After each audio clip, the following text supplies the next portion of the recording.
મિત્રો કહેવાય છે ને કે રામ રાખે તેને કોણ ચાખે। જ્યાં સુધી તમારું આયુષ્ય પૃથ્વી ઉપર નક્કી છે, જેટલું જીવવાના છો તેટલું તમે જીવવાના છો। તમારા માટે ભગવાન એક ફરિશ્તો પણ મોકલશે જે તમારું આયુષ્ય જ્યાં સુધી નક્કી છે ત્યાં સુધી તમે જીવવાના છો। મિત્રો આવો જ એક ફરિશ્તાની વાત છે। આ વાત એક સત્ય ઘટના આધારિત છે।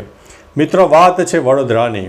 વડોદરા ડિવિઝનના ગોધરા ખાતે રેલવે પ્રોટેક્શન ફોર્સમાં તૈનાત કોન્સ્ટેબલ રમેશ જાદવે અદ્ભુત હિંમત અને માનવતાનું ઉદાહરણ પૂરું પાડ્યું છે। તેમણે પોતાનો જીવ જોખમમાં મૂકીને ટ્રેનમાંથી પડી ગયેલા 3 વર્ષના બાળકને મિત્રો બચાવી લીધો છે। હવે વિસ્તારથી વાત કરીએ તો ગત 16 ઓક્ટોબરની આ ઘટના છે।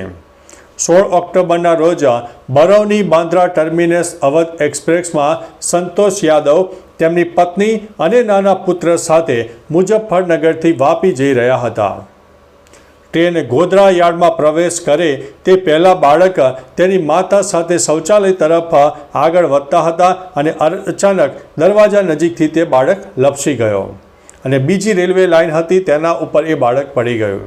ઘટના જોતા મુસાફરોએ તરત જ જે ટ્રેન હતી તેની ચેન ખેંચી દીધી અને ટ્રેનને થોભાવી દીધી। આ દરમિયાન ડ્યુટી ઉપર હાજર રહેલા કોન્સ્ટેબલ રમેશ જાદવે બાળકને પડેલી હાલતમાં જોયો અને ત્યારે સામેની લાઇન ઉપર મુંબઈ નવી દિલ્હી તેજસ રાજધાની એક્સપ્રેસ પણ આવી રહી હતી।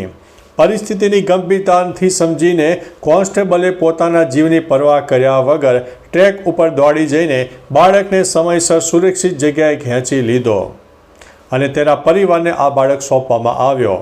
બાળકને હેમખેમ બસતા દંપતીએ કોન્સ્ટેબલ રમેશ જાદવનો હૃદયપૂર્વક આભાર વ્યક્ત કર્યો હતો અને મિત્રો કોચમાં હાજર અન્ય મુસાફરોએ પણ તેમની હિંમત, ફરજ પ્રત્યેની નિષ્ઠા અને માનવતાના આ કાર્યની પ્રશંસા પણ કરી હતી। તો ચાલો મિત્રો ફરીથી આવા જ એક લેટેસ્ટ સમાચાર લઈને મળતા રહીશું। ત્યાં સુધી અમને રજા આપશો। નમસ્તે।